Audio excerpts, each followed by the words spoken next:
Hello, welcome to advisor. NCERT series में हम पहुंचे हैं चैप्टर नंबर 9 पे एंड दैट इज सॉयल। तो इस चैप्टर में हम सॉयल के बारे में पढ़ने वाले हैं। सॉयल का प्रोफाइल क्या होता है, सॉयल प्रोफाइल, सॉयल के टाइप्स कौन से हैं, यानी कितने टाइप्स के सॉयल आपके होते हैं। उसके बाद हम पढ़ने वाले हैं कि मॉइस्चर कितना जो है सॉयल रखता है, कितना वो वाटर को एब्जॉर्व कर सकता है, परकोलेशन रेट और कौन से क्रॉप्स उसमें ग्रो हो रहे हैं। ठीक है, तो हम क्रॉप्स के बारे में पढ़ेंगे, परकोलेशन रेट के बारे में पढ़ेंगे, उसमें कितना मॉइस्चर किस तरीके से हम उसको जज कर सकते हैं, किस तरीके से हम उसको टेस्ट कर सकते हैं, उसको पढ़ने वाले हैं। और कितना वाटर वो एब्जॉर्व किया है इसको भी चेक करने वाले हैं। ठीक है, तो चलिए स्टार्ट करते हैं। अब सॉइल के बारे में बताने की कोई खास जरूरत है नहीं, आपको हर तरफ ही दिखता है जहां भी आप हो। तो सॉइल जो है वो नेचुरल रिसोर्स है, यानी कि नेचर ने जो हमें प्रोवाइड किया है।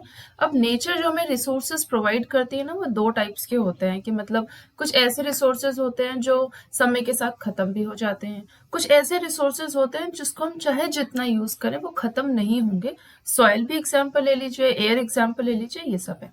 ठीक है, अब सॉइल जो है जहां भी है वहां पे अगर आप पेड़ों को लगे हुए देखेंगे तो वहां की मिट्टी पे आप पानी डालते रहिए, पूरी की पूरी मिट्टी कभी भी अलग नहीं होगी। ठीक है, यानी सॉइल जो है वो वहां से इरोड नहीं होता। तो बेसिकली सॉइल जो है वो प्लांट को पकड़े रखने के लिए या फिर प्लांट सॉइल को पकड़े रखने के लिए, दोनों एक दूसरे के लिए जिम्मेदार है and that is good thing. जिससे हमें अब पेड़ लग रहे हैं, एग्रीकल्चर पर्पसेस के लिए भी सॉइल यूज होता है, तो हमें उससे खाना मिल रहा है, कपड़े भी हम नेचुरल ही पहनते हैं, जैसे फॉर एग्जांपल कॉटन है या वूल है, वो तो एनिमल से ऑल्दो मिलता है। शेल्टर्स भी हम जितने भी ऑर्गेनिजम्स हैं, माइक्रो ऑर्गेनिजम्स हो गए या फिर जैसे अर्थ वॉर्म्स हैं, वॉर्म्स हो गए, रॉडेंट्स हो गए, बीटल्स हो गए, उन सबको घर भी प्रोवाइड कर रहा है।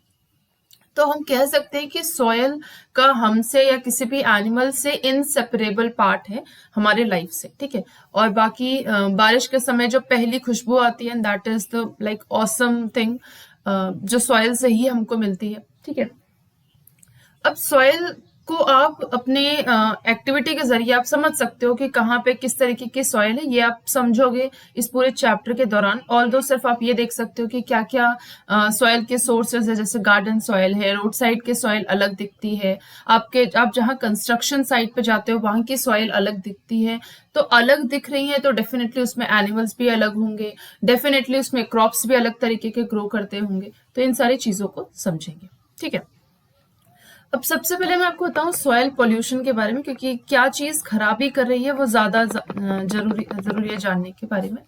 अब देखो सॉइल पोल्यूशन में ना कुछ चीजें बहुत ज्यादा पोल्यूट करती हैं सॉइल को, जैसे पॉलिथीन बैग्स या प्लास्टिक। अब मान लीजिए कि किसी एक जगह पे अपने प्लास्टिक फेंक दिया, तो प्लास्टिक तो नॉन बायोडिग्रेडेबल है, वो तो डिग्रेड होगा नहीं किसी भी बैक्टीरिया से या किसी भी तरीके से, वो तो डिग्रेड नहीं होगा। तो वो एक लेयर बना देगा। अब समझो कि नीचे पानी, नीचे जो है सॉयल है, ऊपर भी सॉयल है, तो जब पानी यहाँ पे आपने फेंका तो ये पानी जो है इतने सॉयल ने तो एब्जॉर्व कर लिया पानी, लेकिन नीचे पॉलिथीन होने की वजह से ये पानी नीचे नहीं जा पाएगा। ठीक है, तो कितना एक तरीके से लेयर बना रहा है polythene bags, which is bad thing. तो पॉलिथीन बैग को इसीलिए जो है बैन करने के लिए बोला जाता है, क्योंकि डेफिनेटली आप आज नहीं तो कल उसको तो फेंकने ही वाले हो, इसलिए वो नुकसान ही पहुंचाएगा। उसके साथ बहुत सारे केमिकल्स या बहुत सारे पेस्टिसाइड, जैसे फॉर एग्जांपल फर्टिलाइजर हो गए, हर्बिसाइड हो गए, वीडीसाइड हो गए, हम अपने एग्रीकल्चरल प्रोसेसेस को बचाने के लिए हम इन सब चीजों का यूज करते हैं, यानी कि पेड़ों को नुकसान ना पहुंचे कीड़े मकोड़ों से, तो हम ये सब यूज करते हैं। लेकिन ये जो है मिट्टी में जाके मिट्टी को नॉन फर्टाइल बनाते हैं। तो ये सब जो है सॉइल के पोल्यूशन के लिए जिम्मेदार है। अब इसी तरीके से हम कई एक्टिविटी भी कर सकते हैं, जैसे हम बोलते हैं कि सॉयल कई टाइप्स के होते हैं। वैसे जब हम एक मुट्ठी सॉयल को एक ग्लास पानी में डालेंगे तो आपको कई चीजें दिखेंगी। आपको दिखेगा ऊपर कुछ तैरता हुआ चीज है, दैट इज ह्यूमस। बीच में पानी आपको दिखेगा। फिर आपको अगर किसी ऐसी जगह से आपने उठाया जिसमें क्ले भी प्रेजेंट है, तो क्ले काफी भारी होती है, उसमें वाटर का एब्जॉर्प्शन काफी ज्यादा होता है, तो क्ले भारी होती है तो वो ऊपर रह जाएगी। ठीक है, उसके बाद लेकिन भारी होती है वाटर के एब्जॉर्प्शन के साथ, लेकिन अदरवाइज बहुत ही फाइन पार्टिकल्स होते हैं और वो इसीलिए तैरते हैं। ठीक है, इसलिए यहाँ पे थर्ड पोजीशन पे रखा हुआ है। देन सैंड, क्ले से थोड़ा सा भारी सैंड होगा, क्योंकि सैंड में वाटर का एब्जॉर्प्शन नहीं होता, स्टिल उसके पार्टिकल्स बहुत बड़े होते हैं। आगे आप समझोगे इन सब चीज को, इसलिए ये नीचे है।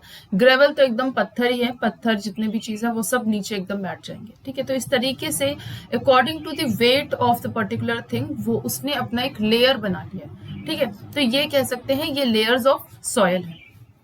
अब यहाँ पे मैंने एक वर्ड बोला ह्यूमस। क्या होता है ह्यूमस? ह्यूमस होता है the rotting dead matter in this soil. Soil में कोई भी डेड मैटर हो, चाहे वो एनिमल का हो, चाहे वो प्लांट का हो, वो सारा ही सॉइल को एक ह्यूमस प्रोवाइड कर रहा है। कह सकते हो इन सिनोनिम के टर्म में कि मॉइस्चर भी प्रोवाइड कर रहा है उसको। ठीक है, अब ये जो सॉइल है ये बनता कैसे है? ये सॉइल बनता है बाय वेदरिंग ऑफ रॉक। अब इसका मतलब होता है ब्रेक डाउन ऑफ रॉक, यानी कि सॉइल किसी भी एक्शन के जरिए, चाहे विंड, चाहे वाटर, चाहे क्लाइमेट के जरिए, जो बड़ा सा रॉक है उसमें किसी तरीके से कोई क्रैक्स या क्रेविसेस हो जाते हैं, वो क्रैक्स धीरे धीरे वाइडन होने लगते हैं, और वाइड होते होते ये इतना बड़ा रॉक जो है काफी सालों बाद जो है मिट्टी में तब्दील हो जाएगा। ठीक है, तो ये रॉक का सॉइल बन जाना, that is called as weathering of rock. So this process is called weathering. The nature of any soil depends upon the rocks from which it has been formed and the type of vegetation that grows in it. मतलब कि किस पत्थर से वो soil बना है, depending on that पत्थर, depending on that rock, ये डिपेंड करता है कि वो सॉइल कैसी होगी, उस सॉइल में वेजिटेशन कैसा ग्रो करेगा. सो ऑब्वियसली ये तो बात सीधी सी बात है कि सोर्स जैसा भी होगा उसी हिसाब से उसके प्रॉपर्टीज भी हो जाएगी. ठीक है, अब कई बार जब हम कंस्ट्रक्शन साइट पे जाते हैं तो हम ऐसे देखते हैं किस तरीके से उन्होंने गड्ढा खोदा हुआ होता है, तो सॉइल के ना बहुत सारे लेयर्स होते हैं, और हम देखते हैं नीचे काफी बड़े बड़े पत्थर हैं, उसके ऊपर छोटे छोटे पत्थर हैं, उसके ऊपर फाइन पार्टिकल्स हैं, उसके ऊपर उससे भी फाइन पार्टिकल्स हैं. ठीक है, ये हम देखते हैं तो कहीं ना कहीं हमको लेयर समझ में आता है कि सॉइल का प्रोफाइल है, सॉइल भी एक लेयर्स के फॉर्म में है या एक हॉरिजॉन के फॉर्म में है.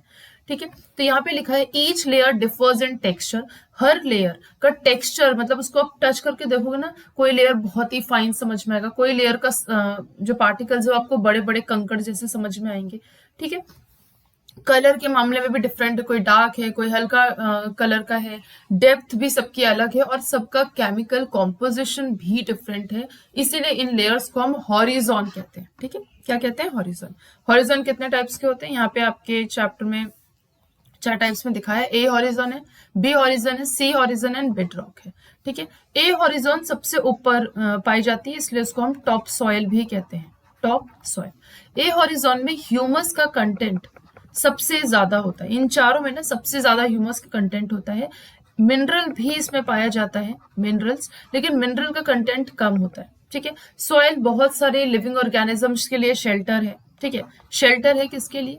Shelter for all the living organisms, animals के लिए और प्लांट्स के लिए. एनिमल्स और प्लांट्स दोनों के शेल्टर है. प्लांट्स के लिए कैसे शेल्टर है? प्लांट्स यहीं ग्रो कर रहे हैं, ए हॉरिजॉन में. प्लांट्स के जो रूट्स हैं, चाहे वो टैप रूट हो, चाहे वो फाइब्रस रूट हो, वो भी इसी ए हॉरिजॉन में ही है. ठीक है, एनिमल्स कैसे? जैसे वर्म्स हो गए, अर्थ वर्म हो गए, रॉडेंट्स हो गए, या मोल्स हो गए, बीटल्स हो गए, ये सब इसी ए हॉरिजॉन में ही रहते हैं. ठीक है, तो यहाँ पे इन्होंने यही बताया है, the uppermost zone, the uppermost horizon is generally dark in colour. बहुत डार्क होता है, उसमें ह्यूमस बहुत ज्यादा होता है, मिनरल्स होते हैं, और ये ह्यूमस ही होता है जिसके वजह से उस सॉइल को फर्टाइल करके रखता है, और जिसके वजह से प्लांट्स इस सॉइल में ग्रो कर पाते हैं, अदरवाइज नहीं ग्रो कर पाते. तो सबसे ज्यादा फर्टाइल होता है ये वाली जो टॉप लेयर है, और उसके साथ ये काफी डार्क कलर की होती है. ठीक है, इसमें न्यूट्रिएंट्स भी बहुत सारे प्रेजेंट होते हैं, इसीलिए इसमें जो आपके प्लांट्स हैं वो भी आसानी से ग्रो कर जाते हैं. जो ए हॉरिजॉन है वो काफी सॉफ्ट होती है, बहुत ही नरम होती है, पोरस होती है. पोरस का मतलब होता है इसमें ना बीच बीच में होल्स कह सकते हो आप, या फिर छिद्र होते हैं जिससे गैसेस का एक्सचेंज होता है. और अगर बाय चांस ये पोरस ना होना मिट्टी, तो फिर प्लांट्स जो है वो अच्छे से ग्रो ही ना कर पाए. इसलिए आप देखते हो कि जब ये प्लांट्स के बीच में से घास वास उग जाते हैं, तो जो फार्मर्स होते हैं वो बीच में से घास निकालते हैं और उन जगहों की गुड़ाई करते हैं. ठीक है, गुड़ाई करने का मतलब लूजनिंग ऑफ सॉइल, सॉइल को लूज करते हैं ताकि जब सॉइल लूज रहेगा तो बीच में एयर जाएगा और गैसियस एक्सचेंज होता रहेगा, रूट्स को भी सांस लेने को मौका मिलेगा। ठीक है, तो जब रूट्स सांस लेंगे अच्छे से तब वो अच्छे से ग्रो भी कर पाएंगे और अच्छे से मिनरल या वाटर को एब्सॉर्ब भी कर पाएंगी। ठीक है, तो इसको हम कहते हैं टॉप सॉइल या इसको हम कहते हैं ए हॉरिजॉन, जो सबसे ऊपर है। आपको अभी जस्ट बताया कि ये जो ए हॉरिजॉन है वो शेल्टर भी प्रोवाइड करता है बहुत सारे एनिमल्स को, और रूट्स भी प्लांट के इसी में एम्बेडेड होते हैं। जो नेक्स्ट लेयर है दैट इज बी हॉरिजॉन, और बी हॉरिजॉन में ह्यूमस का कंटेंट तो कम होता है लेकिन मिनरल्स सबसे ज्यादा होते हैं, यानी कि ए हॉरिजॉन से भी ज्यादा मिनरल्स होते हैं, लेकिन ये थोड़ी हार्ड होती है और कॉम्पैक्ट होती है। तो बी हॉरिजॉन के बारे में ये पहली बात हार्ड होती है, ठीक है, पोरस नहीं होती, ये कॉम्पैक्ट होती है, इसमें मिनरल का कंटेंट ज्यादा होता है। ठीक है, मिनरल का कंटेंट ज्यादा होता है लेकिन ह्यूमस का कंटेंट कम होता है बी हॉरिजॉन में। छोटे छोटे पत्थर भी आपको इसमें मिल जाएंगे। ठीक है, मिडल लेयर कहते हैं। फिर बात आती है सी हॉरिजॉन की। सी हॉरिजॉन में आपको धीरे धीरे छोटे छोटे रॉक्स दिखने शुरू हो जाएंगे, lumps of rock, lumps of soil आपको मिल जाएंगे, और इसके नीचे जो फोर्थ लेयर पाई जाती है दैट इज बेड रॉक, वो पाई जाती है। ठीक है, bedrock is very hard, very difficult to dig with a spade. ठीक है, नेक्स्ट बात आती है सॉयल टाइप्स की। आपने अलग तरीके की मिट्टी देखी है, जैसे रोड के बगल में आपको अलग तरीके की मिट्टी दिखती है। आप जब कहीं हो सकता है गंगा नदी में आप जाते होगे तो वहां पे आप देखते हो कि वहां की मिट्टी अलग है, थोड़ी रेतीली टाइप की है। जो बच्चे जिससे खेलते हो वो मिट्टी अलग तरीके की होती है। तो ये अलग अलग टाइप्स की मिट्टियां किस हिसाब से हम डिफ्रेंशिएट करते हैं उसको समझते हैं। अब देखो, यहाँ पे आपको एक चीज तो पता चल गई कि बहुत सारे पार्टिकल्स होते हैं मिट्टी के, और उनमें बहुत सारे मटेरियल्स भी होते हैं, जैसे ह्यूमस है, आपके मिनरल्स हो गए, ये सारी चीजें पाई जाती हैं। तो इसमें क्या क्या होगा, सैंड होगा, क्ले होगा। अब ये जो सैंड या क्ले दोनों अलग अलग टाइप्स की, यानी ये दो टाइप्स तो यही हो गए, पहला टाइप ये सैंडी सॉइल और दूसरा क्ले सॉइल। यानी ये जो सैंड और क्ले है इनका अमाउंट कैसा है डिपेंडिंग अपॉन द रॉक, कि किस रॉक से, किस पेरेंट रॉक से इनका वेदरिंग हुआ है, that is the depending rock. ठीक है, the mixture of rock particles and humus is called soil. Soil की डेफिनेशन है कि जो रॉक पार्टिकल यानी जो पेरेंट रॉक है वो कैसा है और उसमें कितना ह्यूमस प्रेजेंट है, उस पे डिपेंड करता है कि सॉइल कैसा होगा। ठीक है, और लिविंग ऑर्गेनिज्म भी उसी पर डिपेंड करते हैं, और इसीलिए लिविंग ऑर्गेनिजम्स बहुत ज्यादा इंपॉर्टेंट होते हैं किसी भी सॉइल में। जैसे earthworm as a worm is very important, क्योंकि वो हेल्प करता है loosening of the soil, exchange of gases को कह सकते हो प्रमोट करता है, तो बेहतरीन होता है। ठीक है, अब सॉइल के जो टाइप्स होते हैं वो डिपेंडिंग ऑन साइज के हिसाब से, जैसे मैं एक छोटा पार्टिकल, ऑल्दो ये पार्टिकल जैसे मैं बड़ा बना रही हूँ बट इतने बड़े बड़े नहीं होते, बहुत ही छोटे छोटे, आपको से सैंडी सॉइल हाथ में लो और क्ले सॉइल हाथ में लो, फील हो जाएगा आपको, बट पार्टिकल्स दिखेंगे नहीं, इतने अच्छे से वो एक दूसरे में मिक्स होते हैं। तो अब ये जो सैंडी सॉइल है, लेट्स सपोज कि सैंडी सॉइल कुछ इस तरीके से आपको दिख रहा है।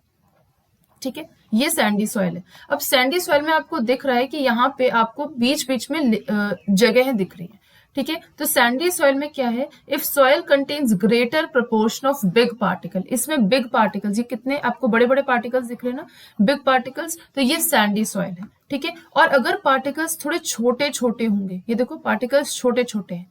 ठीक है, तो जब पार्टिकल्स इस तरीके से छोटे छोटे होंगे और एक दूसरे के बीच में गैप भी बहुत कम होगा, आपको बीच में गैप ना बहुत मुश्किल से दिख रहा है। ये जो है ये कैसे पार्टिकल्स है, ये स्मॉल साइज पार्टिकल है, तो इसको बड़े पार्टिकल्स वाले को हम क्या कहते हैं, सैंडी सॉइल, और ये जो छोटे पार्टिकल्स वाले को है इसको हम कहते हैं क्लेई सॉइल। ठीक है, so if the proportion of fine particles is relatively higher then it is called clayey soil. Okay, now if the amount of large and fine particle is about the same then the soil is called loamy soil। तो ये तीसरा जो है आपका loamy soil है, इसमें ये बड़े पार्टिकल्स जैसे आपके सैंडी में थे, ठीक है, बड़े पार्टिकल्स है, उसके बाद ये छोटे पार्टिकल्स हैं आपके, तो एक पार्टिकल जो इतना छोटा भी नहीं है लेकिन इतना बड़ा भी नहीं है, जैसे फॉर एग्जाम्पल ये, ठीक है, ये आपकी क्लेई सॉइल से इसका पार्टिकल थोड़ा सा बड़ा है, लेकिन आपके सैंडी सॉइल से इसका पार्टिकल थोड़ा छोटा है। ये तीनों मिलके इसको क्या कहते हैं, इसको कहते हैं सिल्ट। तो देखो लोमी सॉइल है, ये लोमी सॉइल में आपका सैंडी भी है, यानी थोड़ा सा बड़े पार्टिकल्स भी हैं, अब सैंडी नहीं है, थोड़े बड़े पार्टिकल्स भी हैं। उसके बाद थोड़े छोटे छोटे पार्टिकल्स भी हैं जिसको हम क्लेई सॉइल कहते हैं, और थोड़े ये बीच वाले पार्टिकल्स भी हैं जिसको हम सिल्ट कहते हैं। इन तीनों को मिला के हम क्या कहेंगे कि ये कौन सा सॉइल है, ये सॉइल है लोमी सॉइल। ठीक है, और इसी हिसाब से देखो, पहले तो हमने साइज के पार्टिकल्स के हिसाब से इसको हमने डिफरेंशिएट किया, इसको हमने क्लासिफाई किया। अब बात आती है प्रॉपर्टीज की, यानी कि आपने यहाँ पे देखा sand particles are quite large, वो कौन से हो गए, वो आपके हो गए सैंडी सॉइल। तो सैंडी सॉइल के पार्टिकल्स बड़े हैं, इसके अंदर आपको स्पेस भी दिख रहा है। ठीक है, स्पेसेस जो है वो काफी ज्यादा है सैंडी सॉइल में, स्पेसेस जो है वो काफी कम है in comparison to sandy soil, clayey soil. ठीक है, तो आपके सैंडी सॉइल में पार्टिकल्स बड़े हैं तो वो एक दूसरे के साथ फिट नहीं कर पा रहे, और फिट नहीं कर पाएंगे तो बहुत बड़े बड़े स्पेसेस हो जाएंगे उनमें। ये स्पेसेस जो हैं वो एयर से फिल्ड होते हैं। ठीक है, ध्यान रखना, ये स्पेसेस एयर से फिल्ड होते हैं, इसलिए ऐसी जो सैंड है वो वेल एरेटेड होती है। अब देखो, ऐसे सिंपल सी चीज समझो, अब मान लीजिए ये सैंडी सॉइल है, इसमें ना वाटर, इस सैंडी सॉइल ने, मैंने इसके ऊपर पानी डाला, इसने क्या किया, यहाँ पानी को एब्जॉर्व कर लिया। ठीक है, अब ये जो साइज है यानी कि जो स्पेस है वो इतना ज्यादा है कि इसमें एयर भी आसानी से घुस जा रहा है। ठीक है, अब वाटर को इसने एब्जॉर्व किया है, एयर भी आसानी से घुस जाएगा इसमें, तो एयर वाटर को तो इवेपोरेट कर देगा ना, तो ये सारा का सारा इसमें से पानी इवेपोरेट हो जाता है। तो जो सैंडी सॉइल होता है वो काफी ड्राई होता है, काफी हल्का होता है। ठीक है, सैंडी सॉइल। अब क्लेई सॉइल की अगर मैं बात करूं तो क्लेई सॉइल में स्पेसेस कम होंगे, स्पेसेस कम होंगे तो जब वाटर के जो पार्टिकल्स है, वाटर तो कहीं भी चला जाएगा, तो वाटर के पार्टिकल को अगर इसने एब्जॉर्व किया तो एयर उसमें एंटर नहीं कर पाएगा, और अगर एयर एंटर नहीं कर पाएगा तो क्लेई सॉइल जो है वाटर को काफी देर तक एब्जॉर्व करके रख सकता है। इस हिसाब से भी हम दोनों सॉइल को डिफ्रेंशिएट कर सकते हैं। तो देखिए कि सैंड जो है, जो सैंडी सॉइल है वो काफी वेल एरेटेड है, उसमें वाटर जो है वो बहुत आसानी से ड्रेन हो जाता है, इसीलिए सैंडी सॉइल जो है वो काफी लाइट होती है, वेल एरेटेड होती है और ड्राई होती है। ठीक है, आई गेस आपको समझ में आ रही है बात कि उसमें आराम से एयर चला जाएगा तो पानी को सुखा देगा ना, पानी को सुखाएगा, इवेपोरेट कर देगा। जब पानी सूख जाएगा, सिर्फ सॉयल सॉयल रह जाएगा, तो ऑब्वियसली बहुत लाइट हो जाएगा। वेल एरेटेड क्योंकि उसमें एयर आसानी से घुस जा रहा है, क्योंकि पानी उसमें से ड्राई हो जा रहा है, इसलिए पानी उसमें से ड्रेन हो जा रहा है, इसलिए उसको आप ड्राई कहते हो। लेकिन जो क्लेई पार्टिकल्स होते हैं, ध्यान रखिएगा, इसमें स्पेसेस कम है तो एयर नहीं जा पा रहा, लेकिन पानी तो जा पा रहा है। अब जब पानी जाएगा तो वो क्या करेगा, इसको और ज्यादा कॉम्पैक्ट कर देगा। ठीक है, एकदम अच्छे से पैक कर देगा, स्पेस भी कम है, एयर नहीं जा पा रहा है, तो ये काफी जो है वाटर को एब्जॉर्व करके रख सकता है। ठीक है, तो सैंडी सॉइल के कंपैरिजन में वाटर जो है उस टाइनी गैप्स में, जितना ज्यादा पानी डाल दोगे, क्लेई सॉइल सारा का सारा पानी को एब्जॉर्व कर लेता है, और क्लेई सॉइल में जो एयर है वो भी कम होता है। ठीक है, लेकिन हेवी होता है वो। ठीक है, they are heavy as they hold more water than the sandy soil. जैसे आपने ऊपर देखा था, क्लेई सॉइल जो होते हैं वो सैंड से ऊपर थे, तो वो हल्के हुए, इस हिसाब से वो हल्के होते ही हैं, लेकिन जब वाटर को एब्जॉर्व कर लिया, एब्जॉर्व करके वाटर को अपने अंदर ही रख लेते हैं, तब वो हो जाते हैं हेवी। ठीक है, लेकिन जो सैंडी सॉइल है, वाटर आसानी से उसमें से ड्रेन हो जाता है, निकल जाता है, बाहर चला जाता है, इस वजह से वो हो जाते हैं ड्राई। ठीक है, तो वाटर एब्जॉर्व करने के बाद क्लेई सॉइल थोड़े से भारी हो जाते हैं in comparison to sandy soil. अब बात आती है तीसरे सॉइल की, दैट इज लोमी सॉइल। ठीक है, तो लोमी सॉइल में क्या है, ये बेस्ट टॉप सॉइल है। अब लोमी सॉइल मैंने बताया आपको तीनों आपके चीजें प्रेजेंट होती हैं। पहली बात तो आपका इसमें सैंड भी है, इसमें क्ले भी है, और कुछ सिल्ट के पार्टिकल्स भी हैं। सिल्ट मतलब जो रेतीली मिट्टी होती है वो होता है। तो लोमी सॉइल में ना ह्यूमस भी प्रेजेंट होता है। ओके, ह्यूमस भी प्रेजेंट होता है। तो ये जितना पानी, अब देखिए, जितना पानी क्ले एब्जॉर्व करेगा, सैंडी सॉइल उतने पानी को ड्रेन कर देगा, क्योंकि वो तो एरेटेड होता है। तो इसमें क्या होगा, जितना वाटर होल्डिंग कैपेसिटी एक ग्रोइंग प्लांट को चाहिए होता है, उतनी ही वाटर को वो होल्ड करके रखता है। तो आप कह सकते हो कि loamy soil have the right water holding capacity for the growth of plants. ठीक है, तो यहाँ पे हमने तीन मिट्टी के बारे में समझा। सबसे पहले हमने समझा सैंडी सॉइल के बारे में, फिर हमने समझा क्ले सॉइल के बारे में, और फिर हमने समझा लोमी सॉइल के बारे में। ठीक है, तो लोमी सॉइल तो पहले आपको बता दूं, तीनों से मिलके बना होता है। इसमें सैंडी भी होता है, इसमें आपका क्ले भी होता है, और इसमें आपका सिल्ट भी होता है। उसके बाद आपने क्या देखा कि इंटरसेलुलर जो स्पेसेस हैं, स्पेसेस वो सैंडी सॉइल में काफी ज्यादा है, क्लेई सॉइल में जो स्पेसेस हैं वो कम है। सैंडी सॉइल में स्पेसेस ज्यादा है तो वाटर उसमें जाएगा, तो वाटर जाएगा लेकिन ड्रेन भी बहुत जल्दी हो जाएगा क्योंकि उसमें एयर आसानी से चला जा रहा है। ठीक है, एयर आसानी से चला जा रहा है इसलिए इवेपोरेट हो जा रहा है। क्ले सॉइल में वाटर जो है एब्जॉर्व कर लेगा, ये पूरी तरीके से वाटर एब्जॉर्व कर देगा और एयर इसमें नहीं जा पाएगा, ज्यादा एयर नहीं जा पाएगा, तो वाटर को ज्यादा ये ड्रेन नहीं कर पाएगा। जब ड्रेन नहीं कर पाएगा तो वाटर नहीं होने की वजह से ये सैंडी सॉइल काफी ड्राई हो जाएगी। ठीक है, एरेटेड है क्योंकि आराम से एयर इसमें चली जा रही है। ठीक है, और काफी हल्की हो जाएगी, लाइट हो जाएगी। क्ले सॉइल की बात करें तो इसमें वाटर को एब्जॉर्व करने के बाद ये काफी भारी हो जाती है। ठीक है, ये काफी हैवी होती है। ठीक है, और ये वाटर को भी ज्यादा एब्जॉर्व करती है, वाटर को ज्यादा एब्जॉर्व करती है। जो लोमी सॉइल है इसमें स्पेसेस है इन दोनों के बीच में, ना तो बहुत ज्यादा स्पेस है ना तो बहुत कम स्पेस है, तो आराम से एयर, थोड़ा सा एयर जाता है, वाटर को एब्जॉर्व करता है, यानी ये बहुत हैवी नहीं रहता। लोमी सॉइल जो है इन दोनों के बीच में रहता है। ठीक है, ना तो बहुत हैवी है ना तो बहुत ड्राई है, ना तो बहुत एरेटेड है ना तो बहुत ज्यादा वाटर को होल्ड कर रहा है। ठीक है, तो बेसिकली ये दोनों के बीच का सॉइल है और बेस्ट है प्लांट की ग्रोइंग के लिए। आई होप आपको समझ में आई सब तीनों चीजें। अब उसके बाद ये बूझो जानना चाहते हैं कि कौन सी सॉइल को हम यूज करते हैं अर्दन पॉट को बनाने के लिए। वेरी सिंपल, क्लेई सॉइल को, क्योंकि क्लेई सॉइल क्या वाटर को ज्यादा होल्ड कर लेगा। अब जब ज्यादा होल्ड कर लेगा तो स्टिकी हो जाएगा, जब स्टिकी होगा तो अब वाटर उसमें ऑलरेडी उसने रिटेन रखा है, तो तब तक मिट्टी जो है वो गीली रहेगी और आप उसको कोई ना कोई एक शेप दे दो और उसके बाद उसको सुखाओ। ठीक है, तो उसमें क्या होगा, वो अपना शेप मेंटेन रख पाएगा। लेकिन अगर हम यही काम सैंडी सॉइल से करें तो सैंडी सॉइल जब तक हम उसको शेप दे रहे हैं तब तक में वो सूख जाएगा। ठीक है, तो वो जो शेप हम देना चाहते हैं वो शेप एग्जैक्ट वैसा शेप वो बन नहीं पाएगा, इसलिए हम अर्दन पॉट या मटका या सुराही बनाने के लिए क्ले का यूज करते हैं। ठीक है, अब बात आती है, इन्होंने कुछ एक्टिविटी की है जिससे आप ये सारी चीजों को समझ सकते हो नीट करके सारी चीजों को। ठीक है, चलिए प्रॉपर्टीज ऑफ सॉइल के बारे में समझते हैं। अब सबसे पहली बात आती है पर्कुलेशन रेट। पर्कुलेशन रेट मतलब कि कितना वाटर उसने एब्सॉर्व कर लिया।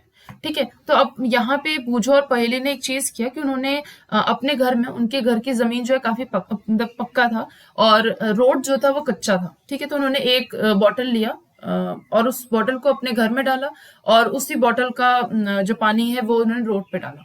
ठीक है, तो रोड का जो पानी है वो तो एब्जॉर्व कर लिया लेकिन घर में एब्जॉर्व नहीं हुआ। क्यों नहीं एब्जॉर्व हुआ? क्योंकि मिट्टी ने पानी को एब्जॉर्व किया, लेकिन ऑब्वियसली प्लास्टर या मार्बल ये सब तो एब्जॉर्व नहीं कर सकते। अब एब्जॉर्व किया तो हर मिट्टी अलग अलग तरीके से एब्जॉर्व करती है। अगर क्ले सॉइल की बात करूं, अभी जस्ट मैंने बताया वाटर को ज्यादा एब्जॉर्व कर रहा है, सैंडी सॉइल कम एब्जॉर्व कर रहा है, तो उस हिसाब से भी हम एक्टिविटी एक कर सकते हैं जिसमें हम ये देख सकते हैं कि कौन सी मिट्टी कितना ज्यादा वाटर को एब्जॉर्व कर रही है, यानी कि उसका पर्कुलेशन रेट कितना ज्यादा है। ठीक है, तो यहाँ पे हमने एक एक्टिविटी की, हमने कोई भी एक जगह ले ली और हमको वहां पे टेस्ट करना है कि कितना इसका पर्कुलेशन रेट है। तो हमने एक पीवीसी पाइप या कोई भी एक ट्यूब जैसे ले लिया, उसको अच्छे से गड्ढे में गड्ढा करके अच्छे से उसको फिक्स कर दिया और फिर हमने जो है बॉटल, लगभग 200 ml का बॉटल जो है हमने उसको उसमें पानी डाला। ठीक है, 200 ml वाटर उसमें डाला। अब डालने के बाद आप देखो, ध्यान दो कि आपका पानी बाहर नहीं गिरना चाहिए और पानी पूरा का पूरा तब तक उसमें डालो जब तक जो है वो एब्जॉर्व करता रहे। ठीक है, 200 ml की सिर्फ बात कर लो। अब यहाँ पे आपको उसके साथ टाइम भी नोट करना है। ठीक है, तो इस तरीके से हम क्या कर सकते हैं, पर्कुलेशन रेट को नाप सकते हैं। आप कैसे? पर्कुलेशन रेट का फॉर्मूला क्या है, amount of water upon percolation time, यानी कितना अमाउंट आपने 200 ml आपने लिया था। लेट सपोज कि 200 ml यानी कि 200 ml की बॉटल को एब्जॉर्व करने के लिए उस मिट्टी ने 20 मिनट लगाया। ठीक है, लेट सपोज कि 20 मिनट लगाया, तो रेट ऑफ पर्कुलेशन क्या हो जाएगा, 200 ml अपॉन 20 हो जाएगा 10 ml पर मिनट, यानी हर मिनट उस मिट्टी ने 10 ml वाटर को एब्जॉर्व किया होगा। ठीक है, तो ये उस मिट्टी का पर्कुलेशन रेट है। इस तरीके से आप किसी भी मिट्टी का पर्कुलेशन रेट निकाल सकते हो। ठीक है, नेक्स्ट बात आती है मॉइस्चर इन सॉइल, कि सॉइल में मॉइस्चर कैसे है या क्या होता है। ठीक है। अब देखो हर सॉइल में मॉइस्चर होता है, चाहे वो सैंडी है चाहे वो क्लेई सॉइल। मॉइस्चर मतलब कहीं ना कहीं आप पानी से ले सकते हो, ठीक है। तो हर सॉइल में होता है, सैंडी सॉइल में भी होता है, क्लेई में भी होता है और लोमी में भी होता है, ठीक है। बस इतना अंतर है कि किसी में ज्यादा किसी में कम। तो आपने कई बार देखे होंगे, फार्मलैंड में जाते हो आप जब बहुत गर्म एकदम सूरज एकदम चरम सीमा पे है, तो आपको दिखता होगा कि जमीन ना काफी शिमर कर रही है, ठीक है। तो वो आप उसको भी आप टेस्ट कर सकते हो।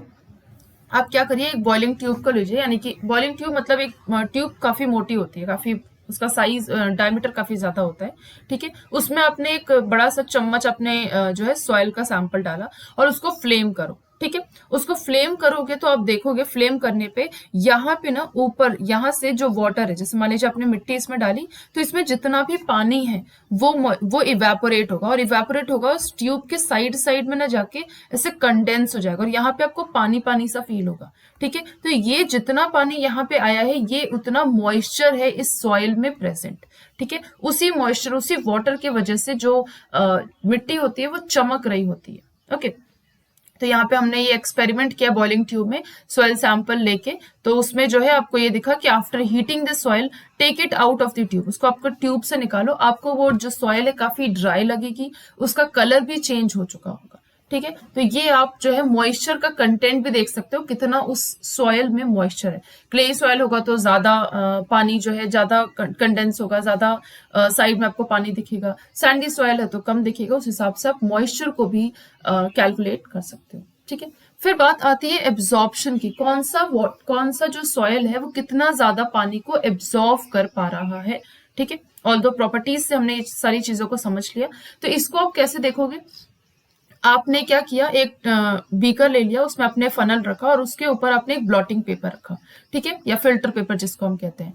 फिर आपने क्या किया कि उसमें थोड़ा सा मिट्टी डाल दिया, ठीक है, इसके अंदर आपने थोड़ा सा मिट्टी डाल दिया और ड्रॉप बाय ड्रॉप आप उसमें पानी डाल रहे हो। अब चारों तरफ आपको पानी डालना है उसमें, तो पानी डालोगे तो जितना पानी एब्जॉर्व कर रहा है, आपने कितना पानी डाला वो आपको नोट करके रखना है, ठीक है। जितना भी आपका पानी होगा वो आपका होगा इनिशियल, ठीक है। और उसके बाद आप उस जितना पानी उसने एब्जॉर्व किया, जैसे ही पहला ड्रॉप इसमें से गिरे वहीं पे आप रुक जाओ, ठीक है। तो यहाँ पे आपको ये समझ में आया कि जितना पानी आपने उसमें डाला यानी कि उतना पानी एब्जॉर्व करने की शक्ति थी उस मिट्टी में, ठीक है। ये बात आ रही है, आई होप समझ में आपको। तो देखो मान लीजिए कि आपने 50 ग्राम सॉइल लिया, ठीक है, इसी ब्लॉटिंग पेपर में, ऐसे ब्लॉटिंग पेपर है, इसमें आपने 50 ग्राम सॉइल लिया, ठीक है। Initial volume of water in the measuring cylinder, किसी भी जिस भी सिलेंडर से आप जिस भी चीज से आप डाल रहे हो पानी, मान लो कि उसका इनिशियल वॉल्यूम कितना था, 100 ग्राम था, लेट सपोज 100 ग्राम था, ठीक है। Final volume of water in the measuring cylinder, final कितना आपने उसमें डाल दिया, आपने मान लो डाल दिया उसमें 50 ग्राम, ठीक है, यानी कि आपने 50 ग्राम डाला, 50 ग्राम पानी एब्जॉर्व हो गया। तो यहाँ पे आपका कितना हुआ, 100 minus 50 is equals to 50 ml। तो 50 ml आपका जो द 50 ग्राम सॉइल जो है वो 50 ml वाटर को एब्जॉर्व कर पा रहा है, यानी कि 1 ml of water has a weight of 1 ग्राम। तो यानी कि 50 ml वाटर जो है वो 50 ग्राम सॉइल जो है वो 50 ml वाटर को एब्जॉर्व कर पा रहा है। ये उसकी एब्जॉर्प्शन कैपेसिटी है, ठीक है। तो ये उसका एब्जॉर्प्शन कैपेसिटी है। तो इस तरीके से आप उसकी परसेंटेज भी निकाल सकते हो, यानी U माइनस वी अपॉन 50। 50 क्या है, 50 कहां से है, 50 ग्राम जो आपने सॉइल लिया था, ठीक है। U मतलब 100 में से 50 आपने माइनस किया, 50 अपॉन 50 इंटू 100, ठीक है। तो इस तरीके से आप जो है उसका परसेंटेज भी निकाल सकते हो, ठीक है। इस तरीके से आप देखो, अब जब आप ये तीनों एक्टिविटीज करोगे तो आपको समझ में आ जाएगा कौन से सॉइल का पर्कुलेशन रेट ज्यादा है, ठीक है। पहली बात, कौन सा सॉइल जो है उसका पर्कुलेशन रेट कम है।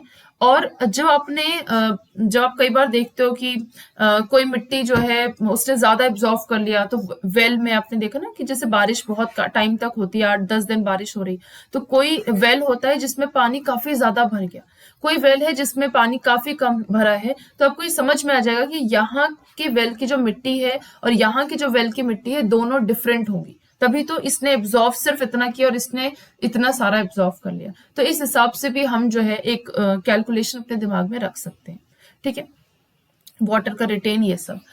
अब आई होप आपको सॉयल के बारे में थोड़ी बहुत चीजें समझ में आ रही होंगी। तो सॉयल के डिपेंडिंग ऑन सॉयल उसके क्रॉप्स भी उसी हिसाब से डिफरेंट होते हैं। So different types of soil are found in different parts of India. इसके ऊपर भी एक अलग से लेक्चर बन सकता है कि मतलब कितने टाइप्स के सॉयल होते हैं और कितनी अलग जगहों पे वो प्रेजेंट होते हैं।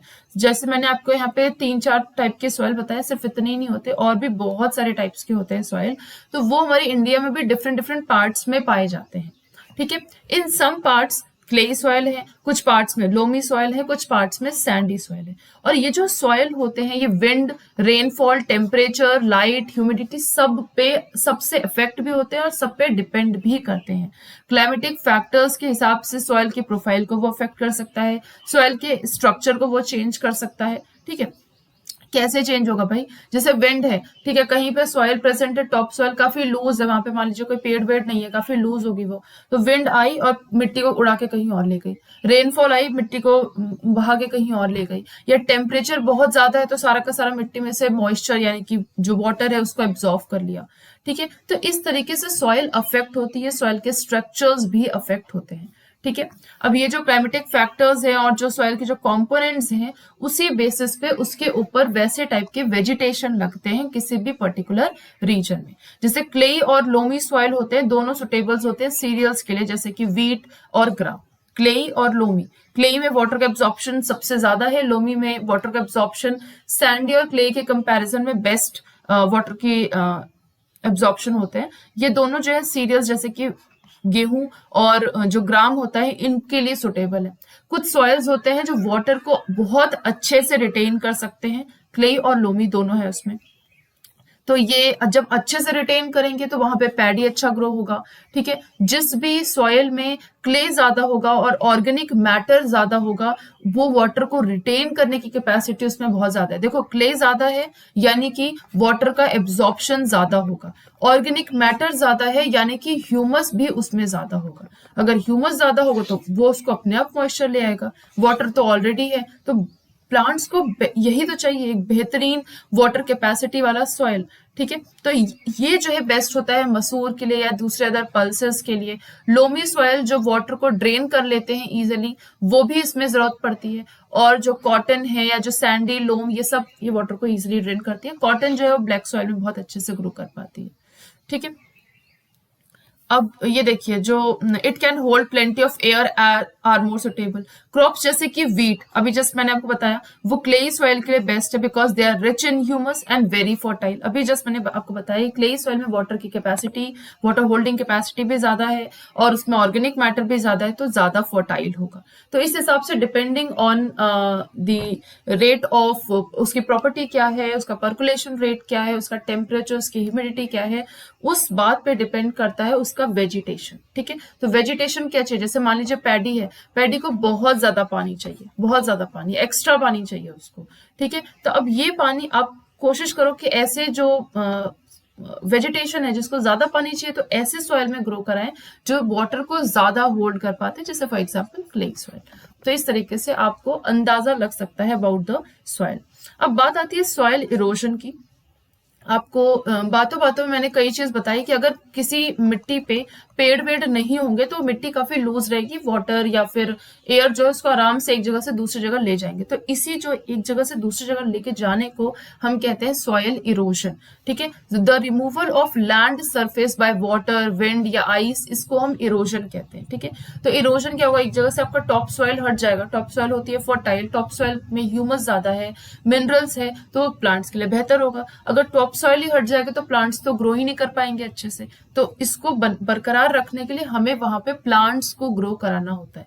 ठीक है, so in the absence of plants soil become loose, so it can be moved by wind and flowing water. Erosion of soil is more severe in areas जहां पे बिल्कुल भी वेजिटेशन है, वहां पे सॉइल इरोजन बहुत ही ज्यादा होता है। और इसका जिम्मेदार जो है वो कौन है? डिफॉरेस्टेशन या कटिंग ऑफ ट्रीज जो हम कर रहे हैं, तो वो नहीं करना है। ज्यादा से ज्यादा कोशिश करें कि एरिया बहुत ग्रीन रहे बाय प्लांट्स, तो सॉइल इरोजन नहीं होगा, तो वाटर ऑक्सीजन की कमी नहीं होगी, किसी भी तरीके से जो आपका एनवायरमेंट है वो भी कूल डाउन रहेगा। सो विद दिस हमारा ये चैप्टर कंप्लीट होता है। आई गेस आपको सॉइल के बारे में काफी कुछ समझ में आया होगा। So thank you. कुछ ना समझ में आया तो पूछिए। Thank you.